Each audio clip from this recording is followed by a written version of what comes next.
Assalamualaikum warahmatullahi wabarakatuh. Perkenalkan, nama saya Uha Isnaini dan saya adalah salah satu anggota dari Laboratorium Aljabar Departemen Matematika FMIPA UGM. Berbicara mengenai aljabar, tentunya aljabar adalah salah satu pilar yang sangat penting ketika kita belajar matematika. Ibaratnya, kalau misalkan matematika itu adalah benih dari ilmu pengetahuan, maka dapat kita lihat aljabar itu adalah inti dari benihnya. Oleh karena itu, tidak heran kalau mahasiswa itu sangat ingin tahu apa itu aljabar. Tetapi sayangnya kadang-kadang mereka itu mendapat informasi yang keliru mengenai aljabar, sehingga dalam bayangannya itu kesannya jadi aljabar itu sulit, aljabar itu serem, padahal ya tentunya itu tidak sama sekali. Ada banyak hal yang sangat menarik di aljabar dan tentunya kalau misalkan kita belajar aljabar lebih lanjut ya akan sangat berguna dan sangat banyak sekali manfaatnya. Nah, untuk lebih jelasnya, mari kita simak bersama penjelasan tentang aljabar dan juga laboratorium aljabar dari Ketua Lab Aljabar Dr. Sutopo berikut ini. Assalamualaikum warahmatullahi wabarakatuh. Selamat berjumpa lagi dengan saya.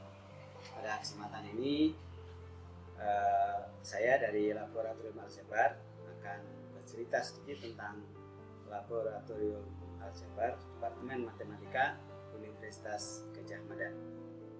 Yang pertama, tak kenal maka tak sayang, saya akan memperkenalkan diri saya dulu.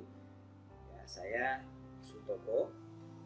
Pada saat ini menjabat sebagai Kepala Laboratorium Aljabar Departemen Matematika Universitas Gadjah Mada. Pada kesempatan ini saya akan menyampaikan sekilas tentang Laboratorium Aljabar Departemen Matematika FMIPA UGM. Jadi Laboratorium Aljabar itu adalah salah satu laboratorium yang ada di Departemen Matematika dari beberapa laboratorium yang ada. Ada juga yang biasanya menyebutnya dengan KBK atau kelompok bidang keahlian. Jadi jangan dibayangkan laboratorium aljabar itu isinya alat seperti laboratorium yang lain, ya, laboratorium fisik. Jadi laboratorium aljabar itu isinya adalah sekelompok dosen yang minat risetnya atau penelitiannya adalah bidang aljabar. Tugas laboratorium aljabar itu adalah diantaranya menyiapkan pengampu dari mata kuliah yang ada di bawah naungan laboratorium aljabar.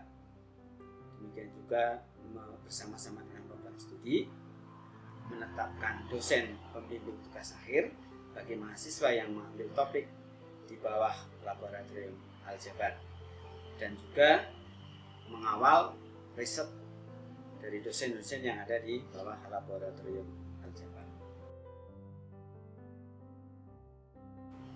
Nah, pada saat ini ada beberapa minat riset dari dosen yang ada di lab aljabar, yaitu yang pertama adalah bidang teori ring dan teori grup, kemudian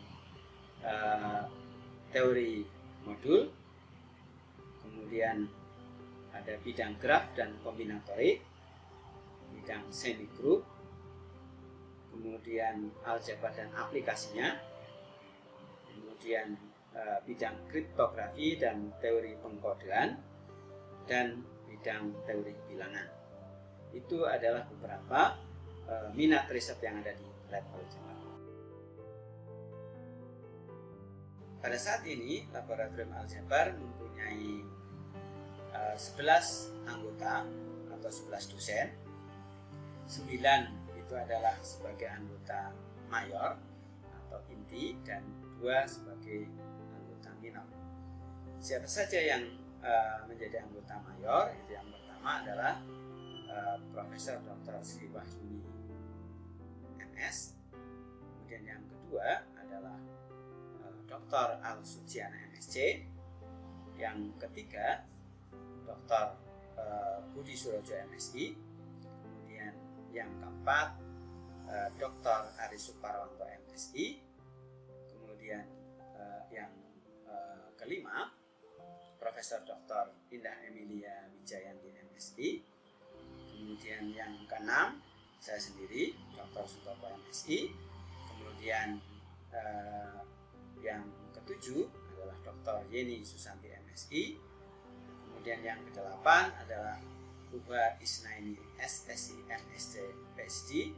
Dan yang kesembilan adalah Iwan Hernanto SSI MSc. Sedangkan anggota minor adalah yang pertama Ari Dwi Hartanto SSI MSc, dan yang kedua adalah Rudi SSI MSI. Nah, itu adalah anggota dari lab atau laboratorium aljabar Departemen Matematika FKUGM. Aljabar atau di dalamnya isinya riset dalam bidang aljabar itu adalah menjadi salah satu fondasi di matematika. Jadi kalau Anda mau belajar matematika terapan misalnya, maka dibutuhkan fondasi yang kuat, khususnya bidang aljabar dan bidang analisis. Ya, jadi salah satunya adalah bidang aljabar. Nah, untuk menjawab pertanyaan ini, saya kira jawabannya adalah ada.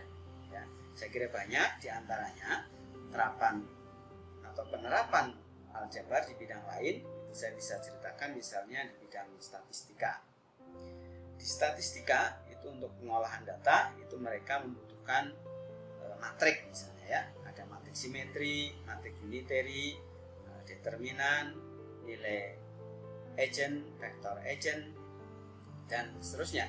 Itu semua adalah topik-topik yang ada pada bidang aljabar. Ada juga di bidang statistika, analisa data menggunakan nilai singular. Ya, ini juga menggunakan topik di aljabar, yaitu dekomposisi nilai singular. Ada juga terapan di bidang komputasi. Ya, di aljabar itu beberapa bidang, khususnya aljabar linear, itu mempelajari tentang dekomposisi matriks. Nah, dekomposisi matriks ini banyak dipakai di bidang komputasi. Nah, itu beberapa terapan bidang aljabar, dan mungkin masih banyak sekali terapan pada bidang-bidang yang lain. Kalau kita setelah lulus dari S1 matematika ya, jadi tentunya tidak menjadi sarjana aljabar, tapi sarjana matematika. Sehingga kalau ada pertanyaan bagaimana setelah lulus, pekerjaannya di mana? Nah, secara umum ya, seperti yang saya kira bisa dilihat di webnya program studi matematika, bahwa lulusan matematika itu bidang pekerjaannya ada di bidang pemerintahan, di bidang keuangan ya, seperti asuransi juga ada, di bidang perbankan juga ada, dan lebih lagi di bidang pendidikan. Itu sangat banyak yang menjadi guru atau menjadi dosen. Nah, kalau ditanyakan apakah ada pekerjaan yang dekat sekali dengan bidang aljabar, nah ini ada salah satu lembaga negara yang di sana yang dibutuhkan adalah keahlian yang dekat sekali di bidang aljabar, yaitu lembaga sandi negara. Ya, jadi ini erat kaitannya dengan salah satu riset kita, yaitu pada bidang kriptografi dan teori pengkodean. Ya, jadi kalau Anda suka dengan teori kriptografi dan pengkodean, kemudian bisa menjadi ahli di situ, maka Anda bisa bekerja di salah satu lembaga negara, yaitu lembaga sandi negara. Saya kira itu penjelasan singkat tentang lab aljabar kita. Ya, cukup menarik bukan? Jadi mari saya mengajak kepada Anda semua untuk bergabung dengan kami di laboratorium aljabar, ya, untuk bekerja pada bidang laboratorium aljabar, ya, untuk riset laboratorium aljabar. Terima kasih. Assalamualaikum warahmatullahi wabarakatuh. Nah, betul kan apa yang saya katakan tadi di awal. Jadi memang aljabar itu tidak hanya menarik, tetapi sangat banyak manfaatnya. Bahkan kalau kita lihat aplikasinya juga banyak yang berdekatan dengan kehidupan kita sehari-hari. Tentunya kalau misalkan kita mendengarkan penjelasan tadi, itu hanyalah penjelasan singkat. Jadi hanya overview tentang beberapa ilmu yang ada di bawahnya lab aljabar. Tentunya akan lebih baik lagi kalau kita menyimak penjelasan yang lebih detail mengenai beberapa ilmu yang di bawahnya aljabar dari pakarnya langsung. Jadi mari kita simak bersama beberapa penjelasan dari Bapak Ibu dosen yang sudah ahli di bidangnya masing-masing berikut ini. Perkenalkan diri, saya Sri Wahyuni dari Laboratorium Aljabar Departemen Matematika FIPA UGM. Laboratorium Aljabar mengelola mata kuliah yang terkait dengan logika dan himpunan, struktur aljabar 1 dan 2, di mana dia belajar tentang grup, ring, dan kemudian aljabar elementer, kemudian aljabar linier. Tentu saja ada yang lain lagi, tapi yang dikelompokkan dalam aljabar abstrak bisa katakan itu. Nah, di dalam aljabar abstrak, kita itu belajar, kita itu mempelajari tentang sistem matematika. Sistem matematika itu adalah suatu himpunan atau beberapa himpunan yang dilengkapi dengan suatu operasi atau beberapa operasi yang dikaitkan, yang diatur dengan suatu aturan-aturan yang kita sebut aksioma. Jadi modalnya kita harus punya himpunan atau beberapa himpunan, kita harus punya operasi atau beberapa operasi yang bekerja padanya, yang kemudian diikat oleh suatu aturan. Motivasinya dari mana struktur aljabar itu? Struktur aljabar yang paling sederhana dulu ya, mungkin bukan yang paling sederhana, yang relatif sederhana itu adalah grup. Grup adalah suatu struktur aljabar sistem matematika yang terdiri dari satu himpunan dan satu operasi yang memenuhi 4 aksioma. Sebelum saya masuk ke aksiomanya, saya ingin mengajak kita semua bersama-sama untuk melihat dulu sebagai fenomena yang muncul, yang memunculkan grup. Kita semua sudah tahu dari SD, SMP, SMA, himpunan bilangan yang tidak sederhana sekali tetapi sudah cukup lengkap, yaitu himpunan bilangan bulat yang kita biasanya lambangkan dengan Z. Z itu terdiri dari apa? 0, 1, 2, 3 dan seterusnya. Dan di sini ada -1, -2, -3 dan seterusnya. Himpunan bilangan bulat tersebut bisa kita lengkapi, kita kenakan, bahasanya macam-macam ya, suatu operasi yang kita sebut dengan operasi penjumlahan. Terhadap operasi penjumlahan tadi, kalau kita perhatikan, kita sudah tahu semua bahwa kalau kita mempunyai 2 buah bilangan bulat, maka jumlahnya juga bilangan bulat. 2 dan 3 dijumlahkan 5 bilangan bulat lagi. Kemudian nanti secara umum kita akan mempunyai sifat apa? Bahwa kalau kita mempunyai sembarang N1 dan N2 bilangan bulat, maka N1 ditambah N2 juga bilangan bulat lagi. Jadi tidak keluar, tidak menjadi himpunan, menjadi anggota dari bilangan yang real misalnya ya. Dia tidak menjadi bilangan real, tapi tidak menjadi bilangan real yang tidak bulat begitu ya. Jadi himpunan bilangan bulat ini itu bersifat kita katakan tertutup. Nah, kemudian sifat yang kedua yang sudah kita kenal dengan sifat asosiatif, yaitu sifat pengelompokan. Dalam bilangan bulat itu bersifat apa? Kalau kita mempunyai 3 buah bilangan bulat, sebut saja N1, N2, N3, nanti N1 ditambah N2 bilangan bulat lagi, ditambah dengan N3 bilangan bulat lagi. Kemudian kalau N2 dan N3 kita jumlahkan dulu, baru dijumlahkan dengan N1, juga bilangan bulat lagi, dan ternyata mereka sama. Yaitu apa? Untuk setiap N1, N2, N3 dalam Z, N1 ditambah N2 ditambah dengan N3, hasilnya sama dengan N1 ditambah N2 ditambah N3. Jadi pengelompokan di dalam melakukan penjumlahan itu tidak mengganggu hasilnya. Itu yang disebut dengan sifat asosiatif. Kemudian coba kalau kita perhatikan tadi ya, saya tadi menggambarkan himpunan bilangan bulat dalam garis bilangan gitu ya. Ini ada 0, ada 1, ada -1, ada 2, ada -2. Yang paling istimewa itu adalah 0. Mengapa istimewa? Karena kalau ditambahkan dengan sembarang bilangan bulat yang lain, hasilnya tetap himpunan bilangan yang lain. Itu tidak mengganggu. 0 itu tidak mengganggu. 0 ditambah N1 sama dengan N1 tambah dengan 0 sama dengan N1. Karena tidak mengganggu, hasil operasi itu sering kita sebut dengan elemen netral. Jadi 0 itu elemen netral karena ditambahkan dengan yang lain tidak terganggu hasilnya, netral. Ya. Nah, kemudian kalau kita kembali ke garis bilangan tadi, 0, 1, -1, 2, -2. Apa hubungan antara -1 dan 1? Kalau dijumlahkan hasilnya 0. Kemudian apa hubungannya antara 2 dan -2? Kalau dijumlahkan 0. Dan seterusnya. Jadi dalam bilangan bulat tadi nampak bahwa apa? Untuk setiap bilangan bulat selalu ada negatifnya. Yang kalau dijumlahkan hasilnya 0. Dengan kuantor kita bisa menyatakan bahwa untuk setiap N1 di dalam Z terdapat minus N1 yang memenuhi sifat apa? N1 ditambah min N1 sama dengan min N1 ditambah dengan 1, hasilnya adalah 0. Elemen netral tadi itu yang sudah kita perhatikan sifatnya 0 itu tadi. Jadi himpunan bilangan bulat terhadap penjumlahan itu mempunyai 4 sifat.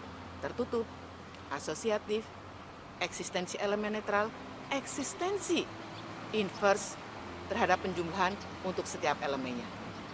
Nah, dari sifat yang dimiliki oleh himpunan Z terhadap operasi penjumlahan tadi, yang memenuhi 1, 2, 3, 4 tadi, para ahli mendefinisikan struktur abstrak yang kita sebut dengan grup. Apa modalnya untuk mendefinisikan grup? Kita harus punya himpunan, kita harus punya operasi, sebut saja himpunannya G, operasinya bintang. Dua modal ini, modal yang pertama disebut grup terhadap modal yang kedua kalau dia mempunyai ikatan yang kita sebut dengan aksioma.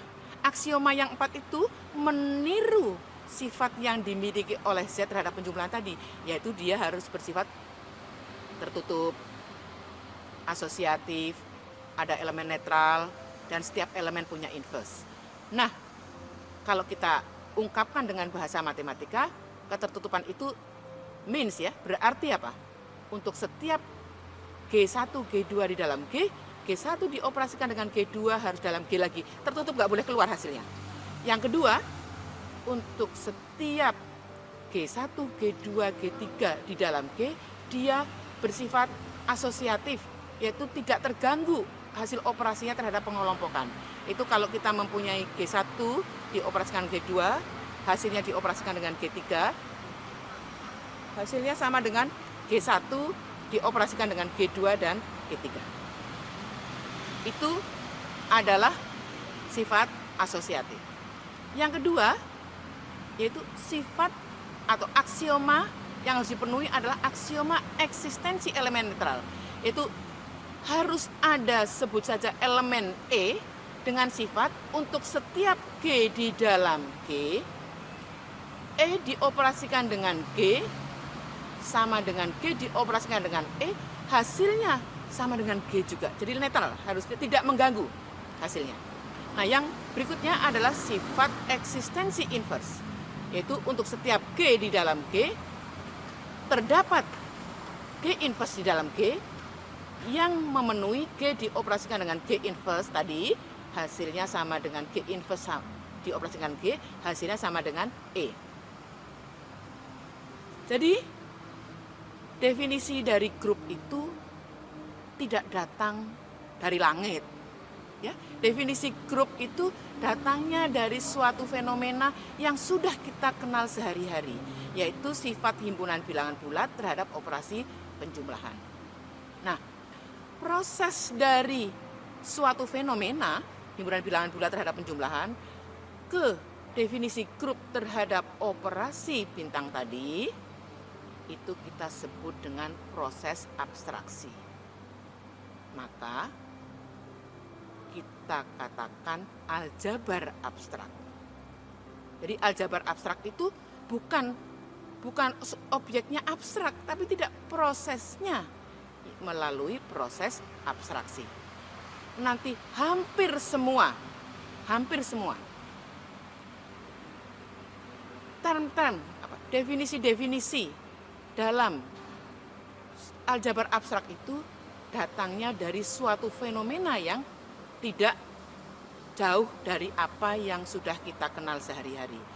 Dari Z kita bisa mendefinisikan grup, dari Z kita juga bisa mendefinisikan ring, dari Z kita juga bisa mendefinisikan darah integral, dari Z kita bisa mendefinisikan darah ideal utama, dan sebagainya, dan sebagainya.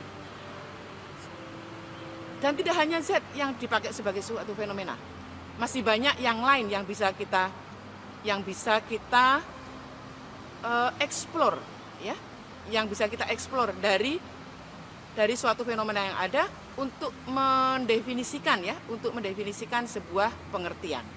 Nah,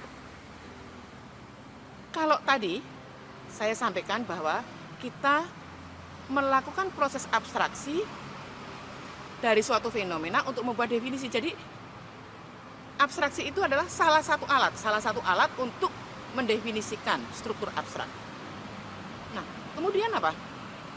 Di dalam matematika ada satu lagi, suatu keterampilan yang harus dimiliki oleh mathematician. Adik-adik calon mathematician itu apa? Generalisasi, yang bedanya tipis-tipis amat ya. Jadi tidak bisa dibedakan sekali, tapi ada bedanya. Kalau menurut pandangan saya, abstraksi itu alat untuk membuat suatu definisi, sementara generalisasi adalah alat untuk membuat contoh. Contohnya tadi, misalnya ya, tadi Z terhadap penjumlahan itu merupakan grup. Bisakah kita membuat grup yang lain? Nah, ingat, ada himpunan vektor-vektor di bidang datar yang sudah kita kenal di SMA, biasanya Bapak Ibu guru menuliskannya dengan R2, yaitu himpunan absis dan ordinat X, Y dengan XY anggota bilangan real. Kita bisa menjumlahkan dua buah vektor dan kita dapat menunjukkan bahwa himpunan vektor-vektor di bidang datar itu merupakan grup. Karena kita bisa menunjukkan bahwa dia tertutup. Dua buah vektor dijumlahkan, juga vektor lagi asosiatif, yaitu pengelompokan tidak mengganggu. Kemudian ada elemen netral, yaitu vektor 0, 0. Kemudian ada inverse, kalau kita mempunyai vektor XY, kita akan mempunyai vektor min X min Y yang kalau dijumlahkan sama dengan 0, 0 tadi, vektor 0 ya, elemen netralnya. Nah, kita bertanya, apakah hanya R2 yang merupakan grup? Apakah itu tidak bisa ditarik ke sesuatu yang lebih general? Coba Anda amati, R2 bidang datar Anda masih bisa membayangkan ya, R3 juga masih bisa dibayangkan. R3 itu bidang ya, vektor di ruang, R3 itu bisa dituliskan sebagai himpunan X, Y, Z dengan X, Y, Z bilangan real. Di situ juga operasi penjumlahan, dan dia juga bisa ditunjukkan merupakan suatu grup. Nah, R2 bisa dikembangkan ke R3. Bisakah dikembangkan ke R4? Saya yakin bisa. Nah, nanti akan bisa diselidiki bahwa sembarang N, nanti Rn, yaitu himpunan N tuple, sebut saja X1, X2 sampai Xn, dengan XI anggota R itu juga akan merupakan grup terhadap operasi penjumlahan vektor. Nah, proses dari mengamati R2 yang merupakan ruang vektor, merupakan grup, itu kemudian kita bawa ke yang lebih umum, yang lebih general, yaitu Rn, itu adalah namanya proses generalisasi. Jadi Anda hari ini sedikit mendapatkan informasi suatu keterampilan di dalam matematika, yaitu abstraksi dan generalisasi. Tentu saja itu adalah salah satu bagian saja dari keterampilan matematika, karena masih banyak keterampilan matematika seperti halnya problem solving, critical thinking, berpikir logis dan sebagainya.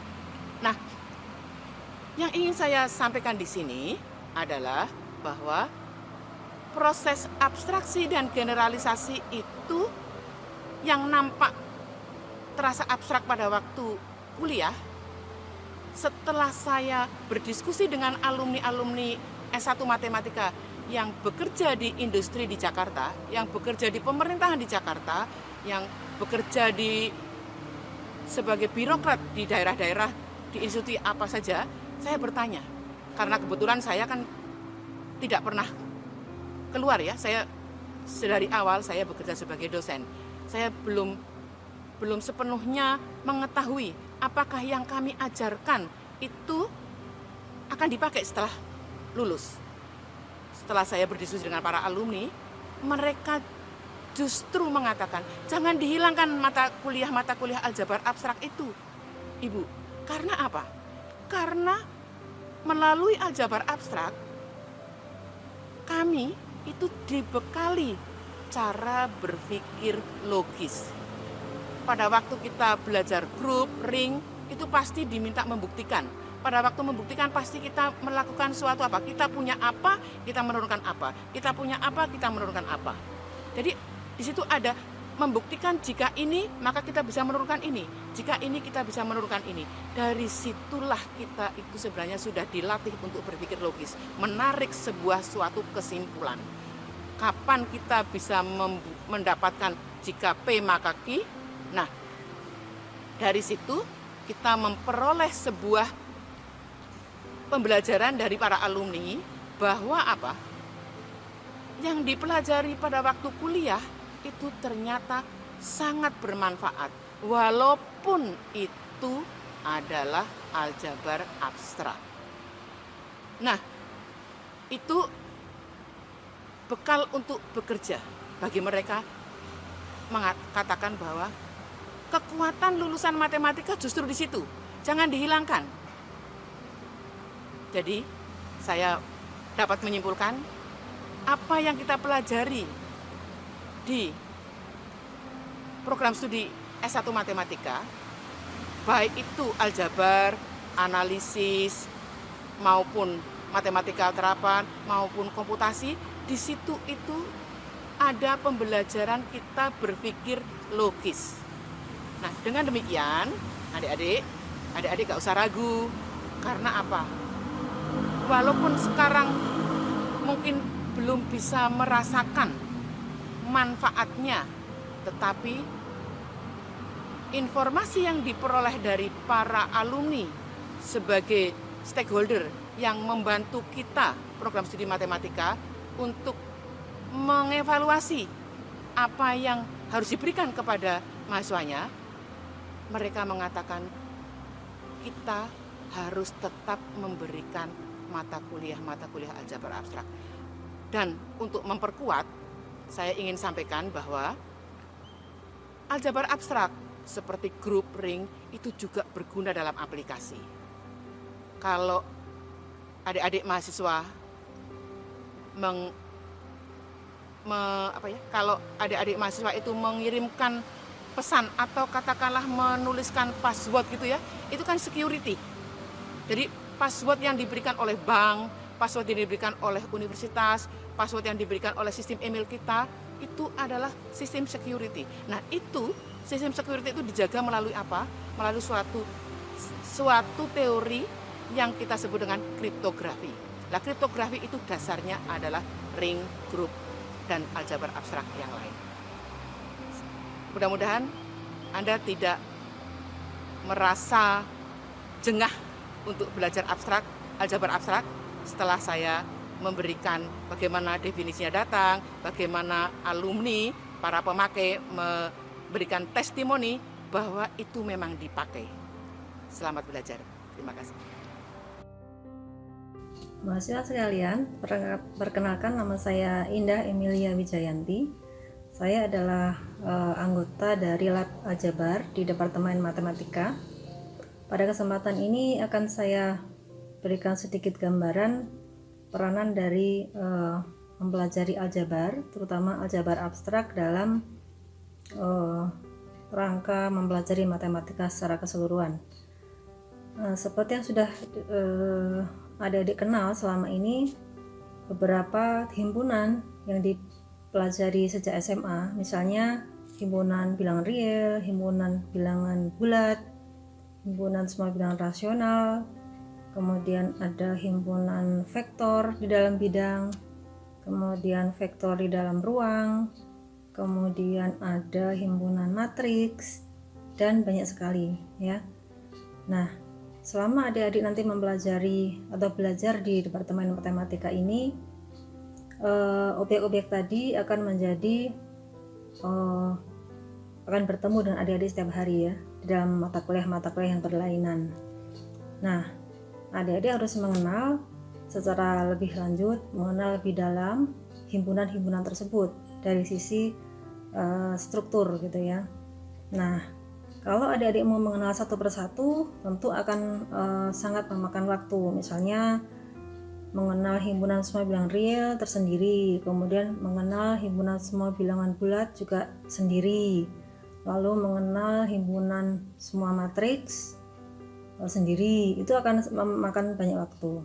Nah, kita mempunyai alat yang cukup efisien dalam hal ini, yaitu melalui mata kuliah bidang aljabar. Di sana nanti adik-adik akan belajar bagaimana sebuah himpunan dilengkapi dengan operasi. Operasinya bisa 1, bisa 2, atau bahkan lebih. Nah, dengan adik-adik mempelajari secara umum struktur tersebut, nanti akan bisa mengenali himpunan-himpunan tadi secara umum. Misalnya begini, kalau himpunan semua bilangan bulat dan himpunan semua matriks persegi misalnya ya, itu sebenarnya ada kesamaannya, yaitu masing-masing mempunyai operasi yang didefinisikan. Adik-adik kan mengenal operasi bilangan bulat dan operasi penjumlahan operasi penjumlahan di dalam matriks. Nah, dari sudut mata aljabar, hal itu tuh merupakan sesuatu yang secara struktur itu sama, yaitu sama-sama himpunan dan dilengkapi dengan satu operasi. Nah, di situ nanti adik-adik akan belajar mempelajari mereka secara lebih umum, yang dikenal melalui pengenalan sebuah grup. Nah, kalau himpunan itu dilengkapi dengan dengan dua operasi, maka namanya adalah ring. Nah, adik-adik akan belajar bagaimana grup itu sifat-sifatnya, contoh-contohnya, kemudian apa yang bisa dikembangkan dari situ. Kemudian adik-adik juga akan belajar tentang ring, yaitu himpunan yang dilengkapi dengan dua operasi, bagaimana sifat-sifatnya, contohnya apa saja, apa yang bisa dikembangkan dari situ. Itu merupakan mata kuliah yang wajib dipelajari, karena akan membantu adik-adik untuk mengenali himpunan dengan lebih baik. Nah, selain itu sebenarnya apa? Kalau kita melihat perkembangan matematika sekarang ataupun perkembangan ilmu pengetahuan sekarang, pengetahuan tentang struktur aljabar itu memang sangat diperlukan. Jadi pengembangan dari teori grup, teori ring, dan seterusnya itu sangat diperlukan. Nah, antara lain pengembangannya adalah adik-adik akan belajar tentang ruang vektor, yang merupakan gabungan dari dua himpunan, jadi kombinasi sifat-sifat dari dua himpunan, yang satu grup, yang satunya adalah ring. Nah, lebih jauh lagi, kalau misalnya strukturnya itu kita perumum lagi menjadi sesuatu yang lebih umum, nanti adik-adik akan bertemu dengan apa yang dinamakan dengan modul. Nah, perkembangan ilmu pengetahuan sekarang sangat membutuhkan penelitian di bidang ring dan modul ini. Antara lain nanti bisa dipakai dalam masalah pengkodean, masalah kriptografi, kemudian masalah-masalah aljabar yang lain, ataupun masalah-masalah di fisika maupun di matematika terapan yang lain.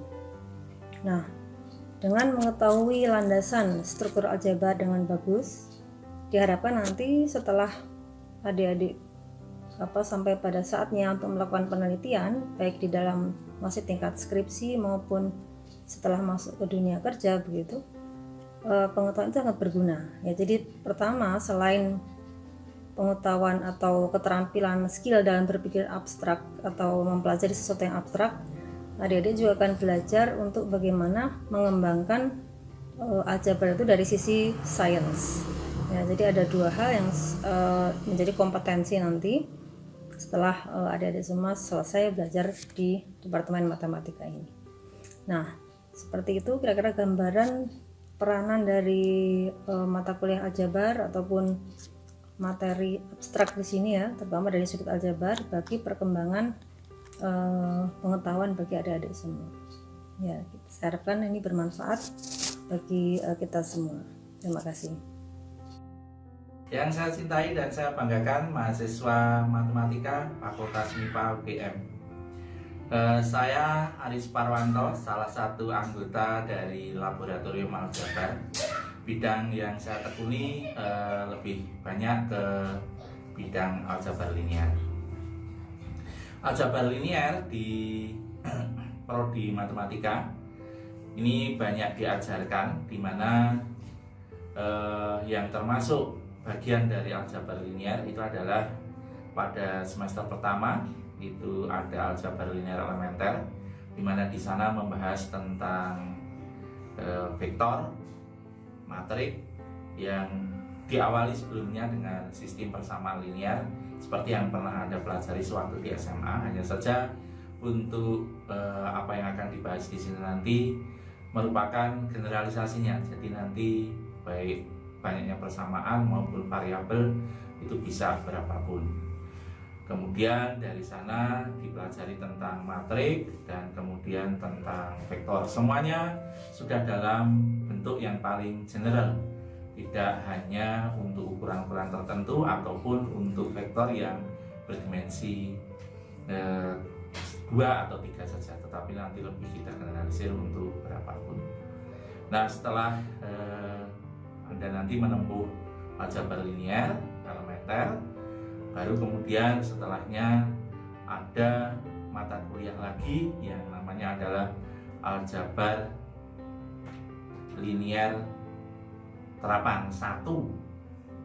Nah, di sana ini nanti akan diberikan materi-materi aplikasi dari aljabar linear elementer yang sudah dipelajari. Banyak hal yang bisa dipelajari di sana, antara lain nanti terapan dari aljabar linear elementer pada sistem elektronik, kemudian atau rangkaian elektronik, kemudian reaksi kimia, kemudian bisa masuk ke coding, bisa masuk ke ekonomi atau ekonomi leontif, dan masih banyak lagi nanti hal-hal yang bisa dijumpai di sana. Kemudian kita masuk ke aljabar linear, di mana pada aljabar linear ini kita meninjau ruang vektor itu sebagai ruang vektor yang abstrak.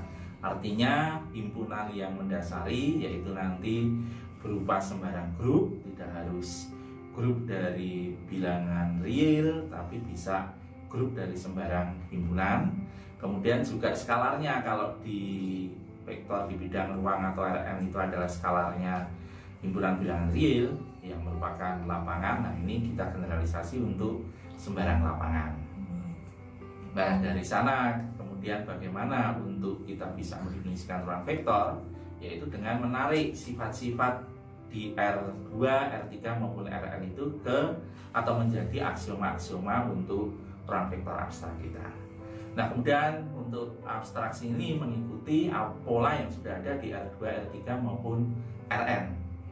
Jadi semua definisi-definisi yang ada, kemudian sifat-sifat yang ada, itu kita bawa ke ruang vektor abstrak kita, yaitu dengan cara mengabstraksikan semua hal yang ada di R2, R3 maupun Rn.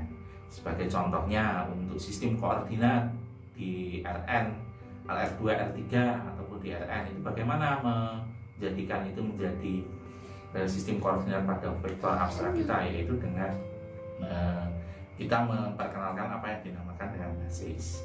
Dari basis itulah maka akan terbentuk sistem koordinat untuk ruang vektor abstrak kita. Untuk kita inginkan vektor ruang sistem koordinat yang ortogonal, ya kita nanti definisikan ortogonalitas pada vektor abstrak kita, yaitu dengan memperkenalkan inner produk, yang kemudian nanti dari sana kita bisa memperkenalkan tentang norm, sudut dan sebagainya sampai ortogonalitas itu. Kemudian kalau di R2, R3 sampai Rn itu semuanya bisa diwakili dengan matrik, di ruang vektor abstrak pun juga diusahakan seperti itu, meskipun tidak diperoleh hasil yang langsung seperti di R2, R3 sampai Rn, tetapi nanti kita bisa membuat kayak korespondensi di sana.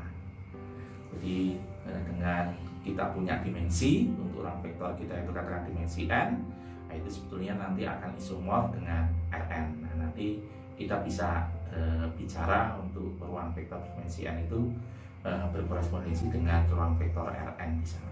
Itu untuk yang aljabar linear. Kemudian masih ada sambungannya lagi, sebenarnya ada dua, yaitu yang satu aljabar linear numerik dan yang satu aljabar linear terapan 2. Untuk aljabar linear numerik itu mengkhususkan untuk bagaimana kita memanipulasi matrik, ya, karena kita tahu tadi bahwa sebetulnya ruang vektor itu semuanya akan terwakili oleh matrik. Nah, pada aljabar linear numerik itu bagaimana kita memanipulasi matrik yang sembarang itu menjadi matrik-matrik yang mempunyai bentuk spesifik, di mana dari bentuk spesifik itulah nanti analisa matrik itu menjadi lebih mudah untuk dikerjakan. Nah, ini ada beberapa metode nanti yang bisa diperkenalkan di sana, ada diagonalisasi, ada triangularisasi, kemudian ada dekomposisi SPD, kemudian ada Cholesky, macam-macam, banyak sekali nanti yang memudahkan kita dalam menganalisa materi. Sementara untuk yang aljabar linear terapan 2 itu nanti sudah ke aplikasi lagi, yaitu aplikasinya ini lebih ke aplikasi untuk yang aljabar vektor abstrak tadi atau aljabar linear tadi. Nah, nanti mungkin Anda bisa lihat sendiri ya silabusnya untuk yang di sana seperti apa. Kalau Anda berminat nanti mungkin bisa mengambil di situ juga.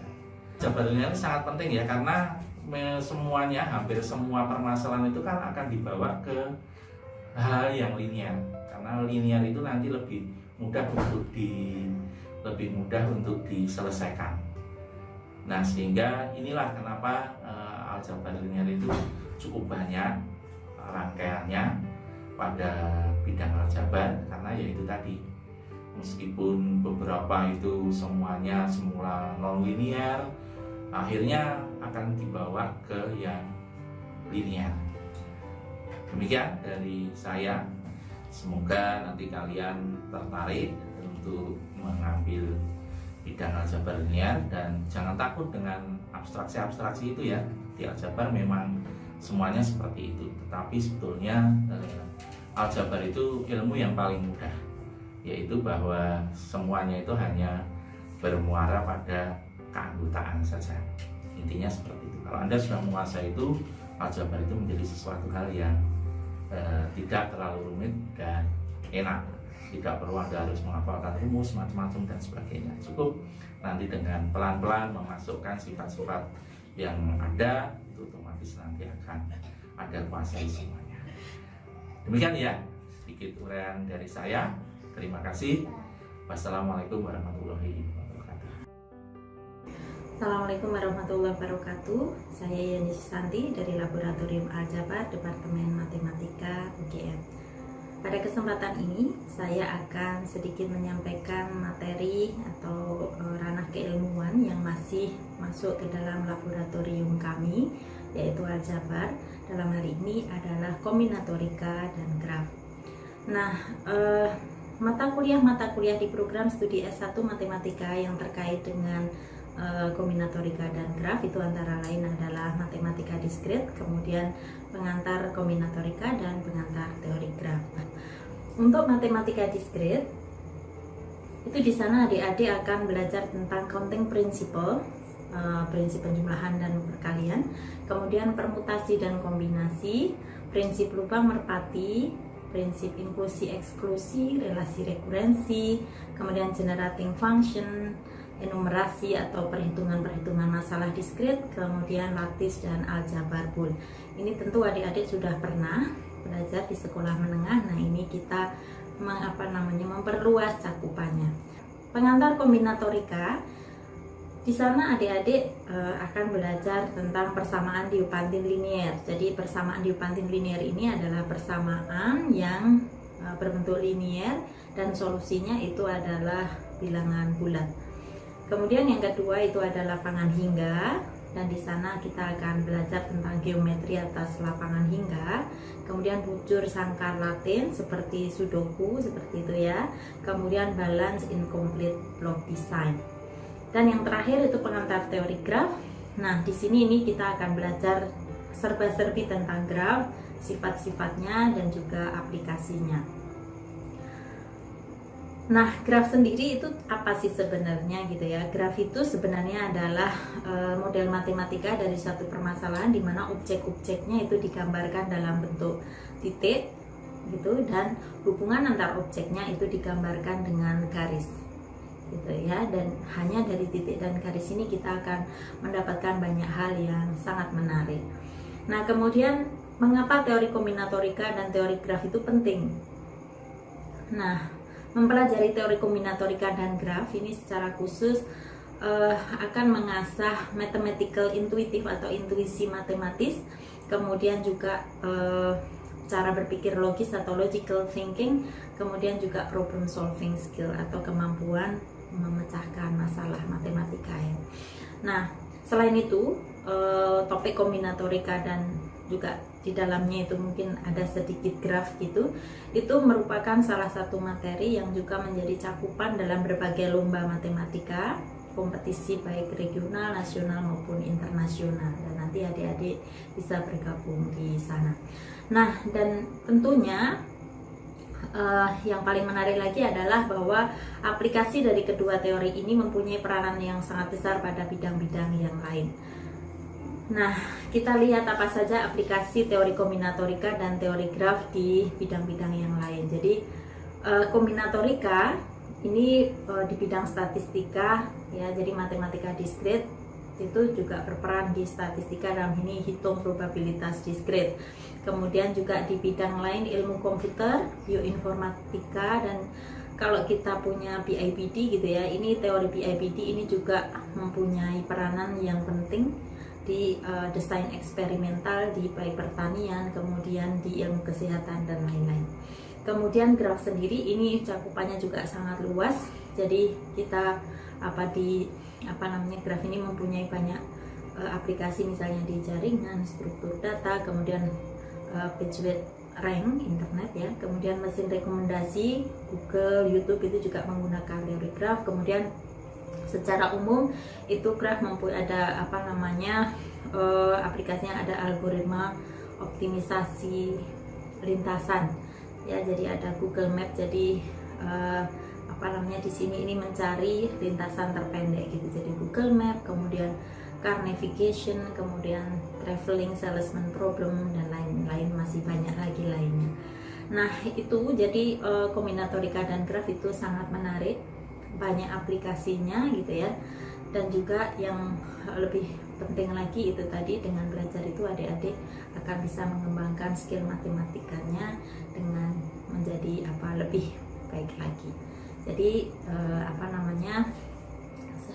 menurut saya pribadi itu kombinatorika dan graf teori itu sangat menarik dan juga menantang. Jadi adik-adik jangan ragu-ragu untuk belajar kedua bidang ini nanti. Terima kasih. Assalamualaikum warahmatullahi wabarakatuh. Halo, selamat berjumpa. Saya Aloysius Suciono dari Laboratorium Aljabar, Departemen Matematika, Fakultas MIPA UGM. Saya akan menjelaskan tentang aplikasi aljabar yang berkaitan dengan mata kuliah, yaitu teori pengkodean dan kriptografi. Kriptografi adalah suatu metode atau teknik untuk melindungi informasi dan komunikasi melalui penggunaan kode-kode, sehingga hanya mereka yang ditujukan untuk informasi tersebut yang dapat membaca dan memprosesnya. Nah,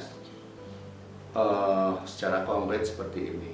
Misalkan si A akan berkomunikasi dengan si B, mereka saling bertukar informasi, tapi informasi itu sangat rahasia. Nah, si A dan B itu mereka sepakat membuat kode-kode untuk informasi yang mereka kirimkan, supaya kalau ada musuh, katakanlah C, bisa mengetahui informasi yang telah dikirim, maka informasi itu tidak bisa dibaca secara jelas oleh C, arti sesungguhnya. Jadi si A mengirim pesan itu dirubah dulu dalam kode-kode. Nah, kemudian di tengah jalan, katakanlah si C itu bisa menangkap kode-kode itu, si C tidak akan pernah bisa menerjemahkan sesuai dengan apa pesan yang akan disampaikan oleh A ke B. Sebaliknya, si B setelah dia menerima pesan-pesan dari A yang telah dikodekan, si B mengubah pesan-pesan tadi dengan kunci-kunci yang sudah mereka sepakati antara A dan B, sehingga si B itu bisa menerjemahkan pesan-pesan sesuai dengan apa yang diinginkan oleh si A. Nah, kriptografi sekarang sudah berkembang sangat pesat dan sekarang sudah menggunakan kuantum kriptografi. Jadi ini kita sudah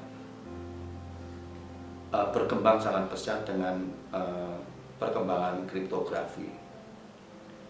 Sedangkan dalam teori pengkodean, ya, teori pengkodean itu berkaitan dengan pengiriman pesan atau pengiriman data melalui media informasi seperti sistem komunikasi, kemudian perangkat penyimpanan data, dan mereka benar-benar tidak dapat diandalkan keakuratannya dalam menyimpan data atau mentransmisikan data. Nah, seperti ada gangguan kebisingan atau bentuk lainnya yang diperkenalkan oleh media-media penyimpanan tadi atau media perantaranya. Nah, salah satu tugas dalam teori pengkodean adalah bagaimana kita mendeteksi kalau dalam pengiriman data itu ada data yang salah terkirim, atau bahkan bagaimana kita bisa mengoreksi kalau data yang salah itu diterima. Ya. Nah, di sini sebagai contohnya, kalau kita ingin mengirimkan data melalui internet, apa yang kita lakukan?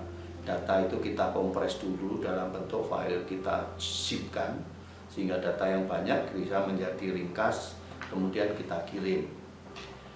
Kemudian contoh yang lain adalah bagaimana kita menyimpan data yang berbentuk lagu itu dalam compact disk. Ya. Dalam compact disk itu kalau ada debu atau disknya tergores, maka pemutar lagu kita itu mungkin akan melompat, atau kalau pemutarnya kualitasnya bagus, walaupun ada tergores, walaupun ada kotoran dalam disk kita yang kena jamur, dia tetap bisa memainkan dengan mulus tanpa ada gangguan-gangguan. Tetapi pemutar yang jelek, lagu akan melompat seperti itu. Nah, alat pemutar kita, jadi CD player kita itu nanti yang kita rancang agar kalau ada data yang rusak itu bisa terdeteksi dan kita bisa mengoreksinya. Terdeteksi ya, jadi tidak ada rusak, kemudian mengoreksinya ya supaya bagaimana lagu yang kita putar itu tidak melompat. Nah, seperti halnya kita mengirimkan gambar dari luar angkasa ke bumi. Ya, bisa jadi gambar yang harusnya abu-abu akan sampai ke bumi, gambarnya bukan lagi abu-abu. Tapi di situ kita ingin membuat suatu sistem di mana kalau ada pengiriman yang rusak, ya. Jadi katakanlah abu-abu itu kita konversikan ke datanya apa, kemudian data itu kita kirimkan dalam binary katakanlah 0101 itu. Kemudian kalau dia ada digit yang berubah, maka si penerima itu langsung bisa mendeteksi, oh ini ada perubahan. Nah, untuk prospek dari coding, teori dan kriptografi, prospek kedepannya ini sangat menjanjikan. Seperti contohnya itu adalah di NTU Singapura, Nanyang Technological University Singapura itu ada suatu laboratorium atau kelompok ya yang namanya CCRG, Coding and Cryptography Research Group. Nah, di sana itu selalu memberi kesempatan beasiswa untuk mahasiswa-mahasiswa S3 untuk program doktor. Nah, setiap tahun itu ada kesempatan, tapi tingkat persaingannya sangat ketat. Jadi kalau Anda nanti tertarik dan Anda bagus dalam riset coding dan kriptografi, saya rasa di NTU itu sudah ada wadahnya dan Anda akan dibiayai untuk riset di sana dan sekalian untuk mengambil program doktornya. Nah, itu salah satu pengembangan yang memang di Asia Tenggara itu adalah sangat bagus untuk coding dan kriptografi. Sedangkan di Indonesia sendiri untuk coding dan kriptografi itu lembaga sandi negara itu pasti akan membutuhkan tenaga-tenaga ahli dalam coding dan kriptografi.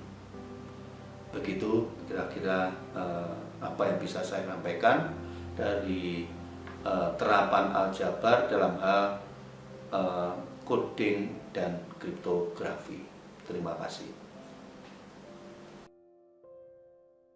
Nah, setelah mendengarkan penjelasan dari Bapak Ibu dosen tadi, semoga dapat menambah pengetahuan adik-adik, khususnya tentang ilmu-ilmu yang ada di bawahnya lab aljabar.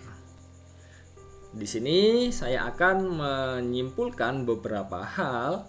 Yang pertama adalah ya tidak perlu takut untuk belajar aljabar. Kenapa? Nah, kesimpulan kedua, karena ada banyak hal yang sangat menarik ketika kita belajar aljabar. Tidak hanya itu, kesimpulan yang ketiga, akan ada banyak manfaatnya ketika kita belajar aljabar. Bahkan beberapa hal itu sangat dekat aplikasinya dengan kehidupan kita sehari-hari. Nah, tadi sudah dijelaskan ya tentang riset juga yang berkaitan dengan aljabar yang dilakukan oleh Bapak Ibu dosen. Tentunya kurang adil kalau saya tidak menjelaskan juga tentang riset saya.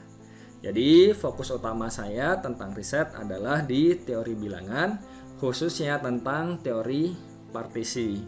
Jadi kalau misalkan kita punya yang sederhana saja ya, kalau misalkan kita punya 4, kita dapat nyatakan sebagai 4, 3 tambah 1, 2 tambah 2, 2 tambah 1 tambah 1, dan terakhir 1 semua dijumlahkan. Dan bisa kita lihat banyak partisi dari 4 itu ada 5. Dan kita bisa cek juga nanti kalau banyak partisi dari 9 itu juga kelipatan 5. Banyak partisi dari 14 juga kelipatan 5 dan seterusnya. Ternyata ada sifat kongruensi yang menarik di situ. Jadi itu salah satu contoh sesuatu yang menarik yang saya pelajari. Nah, kalau misalkan kita melihat dari sejarah, salah satu yang tokoh terkenal yang mempelajari tentang partisi itu adalah Srinivasa Ramanujan, seorang jenius dari India. Jadi hasil-hasil yang diperoleh oleh Ramanujan itu luar biasa banyaknya, dan yang miss itu hanya sedikit. Dan yang lebih menarik lagi adalah banyak hal yang dia dapatkan itu tidak ada buktinya dalam tanda kutip ya di situ ya. Dan waktu itu belum ada komputer. Jadi banyak sekali orang yang tertarik kan bagaimana cara berpikirnya Ramanujan untuk mendapatkan hasil-hasil tersebut. Jadi di era saat ini, nah topik-topik itu menjadi hits dan banyak orang yang mengerjakan. Selain tentang teori bilangan, saya juga tertarik mengenai teori ring, modul, dan juga kriptografi. Oke, sekian saja video ini mengenai aljabar dan juga laboratorium aljabar. Semoga dapat menambah wawasan adik-adik semuanya dan tidak perlu takut lagi untuk belajar aljabar karena ya sangat menarik dan juga sangat bermanfaat. Wassalamualaikum warahmatullahi wabarakatuh.